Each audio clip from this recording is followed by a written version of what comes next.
Ayun, good morning sa inyong lahat at tayo'y naka-ready na, tatakbo na lang. Never mind sa aking likuran dahil yan ay tulugan ng aking alaga.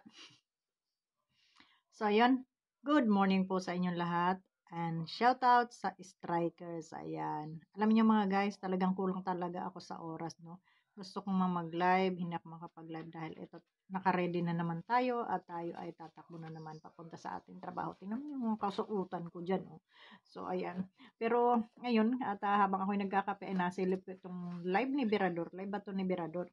Na kung saan ang aming utoy ay pinapalapa daw sa tuta. Ipinapalapa daw po sa tuta itong aming utoy Birador. At ang nagpapalaba ay si Madam Malu. Ay anak ng tinapaka. Ano nang nangyari sa iyo, Madam? Yung aking napasadsad doon sa aking napasadsad pala. So pinapalapa po ang ating utoy, no? Pinapalapa at ayun, kaawa naman, no? Ang dami kong gustong sabihin, ang dami kong gustong reaksyonan, reaksyon ni Sangkay, reaksyon ni Berador, reaksyon ni kung sino-sino pa nung mga reactor, no? Ang dami kong gustong i-voice out din na may opinion, ano? Pero talagang wala pong time ang inyong lola at eto nga. At tayo ay pagkatapos ng ating kape at naghihintay lang tayo ng 10 minutes. 10 minutes na natin hinihintay at itong ating driver ay may ginagawa pa. Ayun. Ay nagre-ready pa. Kaya eto, singit muna tayo. Pero mamaya ay may part 2 tayo dito sa ating usaping ito na patungkol dito kay Ate Malo na kung saan ay naglabas nga daw ng video voice record at na wrong send. Di umano, sabi nga ni Berador. At doon ko man lang nasilip. Hindi pa ako nakakasilip sa iba. Itong si nag-live din kanina pero ito nga't naputol at tayo paalis na, no? So kung ano man ang ginawa ni Ate Malo dito sa kanyang mga neto, hindi ko na alam kung maipagtatanggol pa o sino pang magtatanggol dito, ano. Pero alam niyo kaya nagkaganyan yan si Ate Malo nang dahil sa eto na napasama siya sa sa maling tao, no, sa maling tao, no. Kagaya nito ni Leyang May na mga ambisyosang palaka. Mamaya ka sa akin, Yang Mika. Mamaya ka sa akin, ha. At patungkol dito kay Berador, alam niyo kahit si Berador malaki ang pagrespeto niya kay Ate Malo pero nakakagulat, no, dahil sa ngayon ay talagang yan sumagot si Berador dito kay Ate Malo, no. So mga guys, hindi ko alam kung ano nang pwede nating dito kay Ate Malo dahil ito'y nakasama naman natin. At dun sa aming pinagsamahan, wala naman kaming masamang pinagsamahan. Nga lamang ay talagang meron siyang sariling opinion at sariling pero hindi ko lubos maisip bakit humantong sa ganito simula nung mapabarkada, mapagrupo siya diyaan kay tawag nito, kay Yang Me.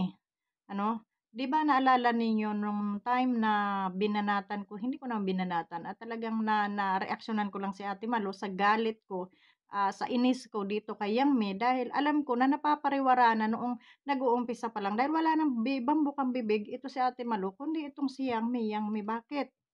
Nyari.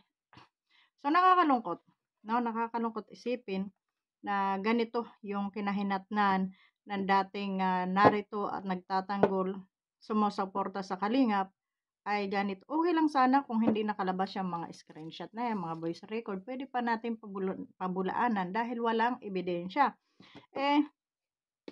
Ayan, malinaw na ikinakalat nila yung ebidensya na iyong ginawa, na iyong ni-record. Bakit kasi may mga pa-record pa, hindi mo na lang direktang kontakin yung iyong inaanak, na alam naman natin kung sino tong iyong inaanak na ito ay si Kapisot, no?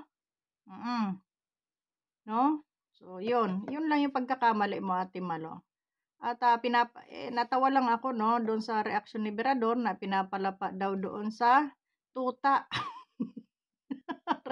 Sorry, pastilan Ginoo ko. Ano ba naman yung tuta mo, Ate Malo, at kahul ng kahul.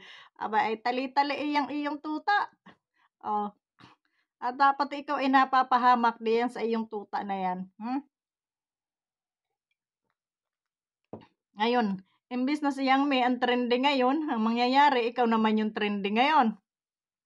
At sinisigurado ko lahat ng reaktor ay nariyan na naman ang topic sa iyo. Yan ang gusto ninyo, sumikat, magpasikat. Ay naku Ate Malo, hindi ko alam kung paano kita ipagtatanggol pero wala na akong magagawa diyan. Problema mo na 'yan at, hindi ka naman nakinig sa amin at diyan ka mas nakinig sa kanila.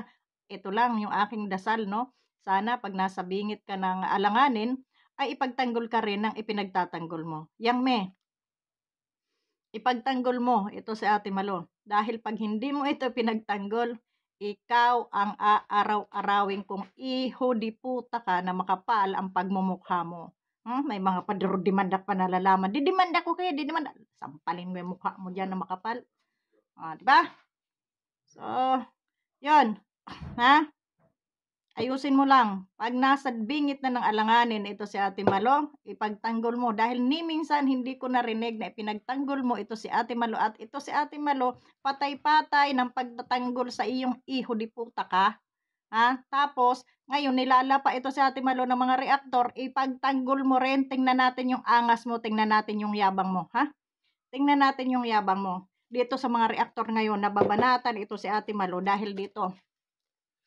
Dahil sa pagtatanggol sa'yo, sana kahit isang beses marinig ko man lang na ipagtanggol mo ito. Dahil, ito yung ginawa ninyong, pinahamak niyo yung tao. Di ba? Pinahamak nyo. Ngayon, ipagtanggol mo ito. Mamaya ka sa akin pagbalik ko dahil wala tayong oras at may parto tayo dito patungkol kay Berador. Yun lamang. Maraming salamat sa inyo. Ayan, God bless. At paano ba natin to hustuhin kahit mga 8 minutes man lang?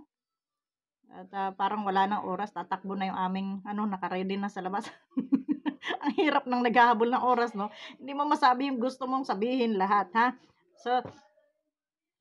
So ayun, mamaya tayo bibira pag-uwi natin, 'pag tayo may time at mukhang doon na naman kami sa kabilang bahay, may gagawin kami doon. So, nakakalungkot lang. Mga guys, nakakalungkot dahil si Ate Malo ay nirespeto natin 'yan, At nakikita nyo naman, 'pag may kalaban niya noon si Ate Malo, nakikipag-unahan ako para ipagtanggol, no? Pinagtatanggol ko kay Sangkay, kung kani-kanino diyan na bumabana, binabanatan siya. Pero ngayon, yung nambabati ko sa kanya noon, yun na yung kakampi niya ngayon. Sana lang doon sa mga kakampi mong bago ngayon, wish ko lang na makitaan mo rin sila ng pagtatanggol at pagdedepensa sa iyo, ha? Ay, Ate Malo, gusto kong maiyak sa mga nangyayari.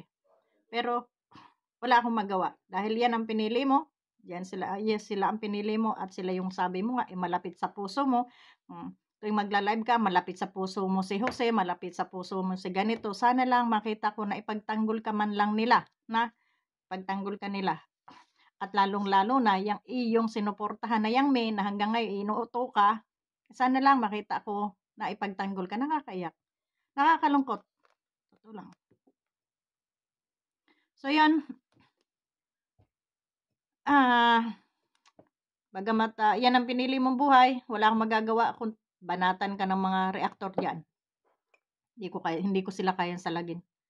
No? So, yun lang. Maraming salamat and God bless sa inyong lahat. At bye-bye. Part 2 natin mamaya pagbalik natin, ha?